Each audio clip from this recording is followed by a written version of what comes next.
Physical therapy or chiropractic? What should I choose for my injury? Hit that like button and stay tuned to find out. Hello, I'm Dr. Sandy Baird. Welcome back to another video. If you want to learn how to move better and how to get out of pain, go ahead and subscribe to my channel. Click that bell notification so you don't miss a single weekly video. All right, now let's get into it. If you haven't had too much experience with physical therapy or chiropractic, you may not know exactly where to start with treatment. Maybe you had a coworker who went to some physical therapy for, let's say, his broken foot, but you don't have a broken foot. Maybe you had a sister that saw a chiropractor because she was having some neck pain, but you don't have neck pain. What if it's like an achy shoulder or a bothersome knee that you're dealing with? How do you know what's most appropriate? Well, by the end of this video, I'm going to show you exactly that. We're going to go over the scope of physical therapists and chiropractors, talk about where they overlap and where the differences may lie. So I want to say that my opinions are my own and may not be shared by other chiropractors or physical therapists. There's traditionally a lot of bashing that goes on between the two communities, both from physical therapists towards chiropractors, and then it goes the other way too from how chiropractors talk about PTs. I would never want to refer one of my patients, for example, if they moved out of town and they're looking for another chiropractor, to somebody who thinks negatively of the PT profession. And I think some of this conflict comes from, number one, lack of understanding, and number two, lack of connection. So if we could just get those two things happening, I think we could have a much more pleasant community and just be able to cross-refer as necessary to get patients the best outcomes generally.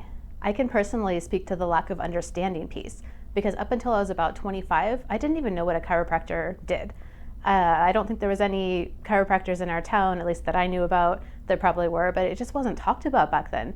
I played competitive sports and was active in high school sports, and anytime we injured anything, it was just RICE. Rest, ice, compress, elevate. Sprain an ankle in soccer, RICE it.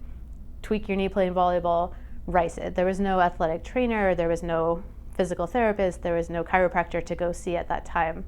And it wasn't until I got into college and I was in my undergraduate program, I was studying for finals, I was having all this like terrible neck and headache kind of thing, and I went to go see a massage therapist, and for the first time I actually got some relief from one of these musculoskeletal things that I was suffering from. So it wasn't until I was well underway in my first career as an engineer that I developed a repetitive strain injury at my job. And I wasn't loving the job at the time, and it just became this incredible source of frustration and pain. And after a whole bunch of treatments and even a surgery, I actually ended up quitting my job out of that frustration. And in the weeks to months that I was trying to figure out, oh my goodness, what am I going to do next? I just quit this engineering job that I thought was going to be what I was going to do for the rest of my life. I signed up for a massage class just on a whim. I thought like, oh, it'd be fun to like give my friends like neck and shoulder massages, right? Like, let's just take this class and then, figure it out from there. And it was amazing. I actually really loved learning about the body. I loved the hands-on nature of it. And like in Mario Brothers, that video game, right, where you're like cruising along the world and then like sometimes you jump into those tubes and you get eaten by a flower, but like other times you jump in the tube and then like boom, it like opens you out into this whole other world. That's kind of how I felt like going into massage school. I was just like, whoa, there's so much more to know about the human body. Let's explore. So from there, having this unbiased opinion, I've never been to a physical therapist, never have gone to a chiropractor. So I'm just researching these different fields, right? Do I want to be a personal trainer? Do I want to go into physical therapy, chiropractic, osteopathy? Just looking at all the options, doing my research. And I ended up picking chiropractic because it seemed like between physical therapy and chiropractic, I would be able to do pretty much the same thing. And there was a school within 20 minutes of my house, so that kind of made the decision on that. So I enrolled in chiropractic school. So let's take a look at some of the most common misconceptions that people think about physical therapists and chiropractors. So this is what most people think of when they think about the difference between physical therapy and chiropractic. But this diagram is actually more reflective of the differences and similarities, and we'll dive into that a little bit later in the video. There's a preconceived notion that physical therapy is something that you go to when you get really injured, right? You get in a car accident, your neck's really messed up, you got to go to a physical therapist. Or you have a really traumatic collision in soccer or football and you go see a physical therapist. And then there's the misconception that chiropractic is all about fixing necks and backs, and it's adjusting, or people would say like cracking necks and backs. So when you go in to see your general practitioner, if you get a referral at all, it's going to be for physical therapy. Now, this I think is just tradition. They could just as easily refer to a sports chiropractor or someone who is a chiropractor who treats extremities, right? Shoulders, wrists, ankles, knees, feet, things like that. But the tradition is to refer to PT. And up until a few years ago, at least here in California, you had to have a doctor's referral to go see a PT. Now that's not the case. Most physical therapists are doctorates of physical therapy, much the same way that we are doctorates of chiropractic. And so you can go to a chiropractor or you can go see a physical therapist without having a referral from your general practitioner. So both physical therapists and chiropractors will offer differing services depending on the approach that they resonate with. So you can receive varied treatments of the amount of adjustments, manual therapy, modalities, etc., that you may receive just based on which provider you choose. And a common misconception about chiropractic is that it's just for necks and backs. So as we mentioned a little bit before, there are specialties within chiropractic that address how to manipulate, adjust, take care of all the soft tissue work, things like that, for all the extremities in the body. On the flip side, a common misconception about physical therapy is that it just doesn't work. So you may have gone to a physical therapist for a foot pain and they sent you away with some exercises, but they didn't actually touch your foot. And that may be the case. It's not going to be like that across the board. Everybody practices a bit differently. What you may have needed at the time was a bit of manual therapy to kind of kick things off and then exercises, but it may have just been a different treatment or practice style. And the same is true with chiropractic, right? You got to find the right fit for you for your injury at that time.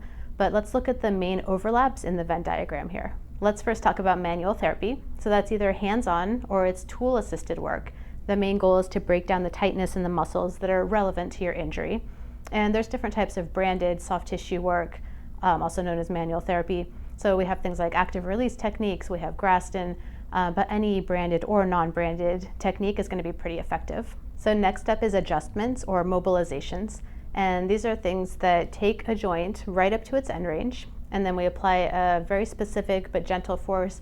It's called an HVLA, or high velocity, low amplitude force, designed to break adhesion at that joint level and restore proper movement at the joint.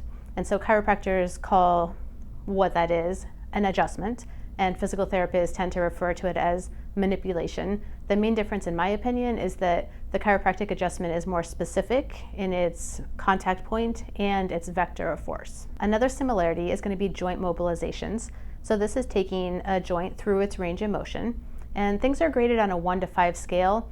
So the 5 here is that HVLA force that I was talking about. So that's usually where you're hearing like the clicks and the pops. And then just below that on a level 4 is a joint mobilization. So we're taking something to its end range and we're gently pushing into that end range as opposed to putting a force in at the end range. Therapeutic or corrective exercise is another thing that both physical therapists and chiropractors are going to do to help out with the treatment in terms of building up strength, building up stability, and building endurance in the muscles that are relevant to your injury.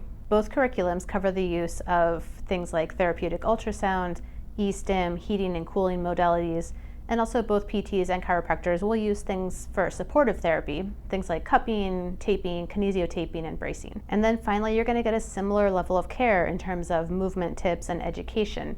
So this is anything from teaching someone how to bend over safely to lift a heavy object, to movement education in terms of knowing that even if a movement is causing pain, it's not necessarily bad for the body, and that we need basically to use our ranges of motion so that we don't lose them. The place that I see the biggest difference between how PTs and chiropractors treat is in the management of severe acute injuries, and then also immediately post-surgically.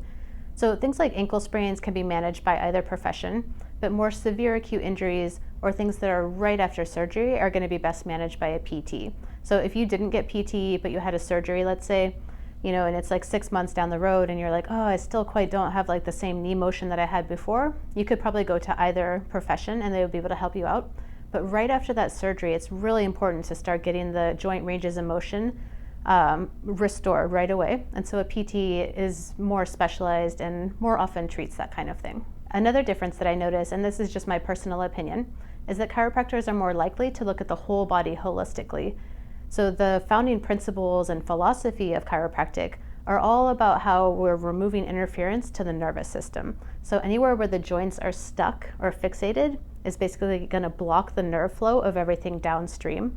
And so if we can remove that block or like interference, then we're more likely to restore nerve flow. And that's just a philosophy that not every chiropractor subscribes to. I don't talk about it a lot, but it is interesting to know that that is one of the founding principles of chiropractic, and I do take that into consideration with treatment. And one other thing that I've noticed is the difference in the way that we approach our specialties. So outside of the musculoskeletal part of things, PTs can also focus on home health care. There can be a pediatric focus, things like that. So chiropractors may learn different adjustments to adjust kids or babies, but then on the other side of it, PTs are able to help a child who is having a gait issue, maybe physically support that issue and put more of the focus onto that. But for musculoskeletal injuries that are outside of that severe acute injury or outside of the immediate post-surgical nature, you can go see either a sports chiropractor or a physical therapist, and you're going to get a similar level of care. So what was your biggest takeaway from this? Did you learn anything new? Let me know down in the comments section below. If you haven't already subscribed to my channel, you can do that right over here. And then I have another video right over here that you might be interested in as well. All right, thank you for watching. We'll see you next time.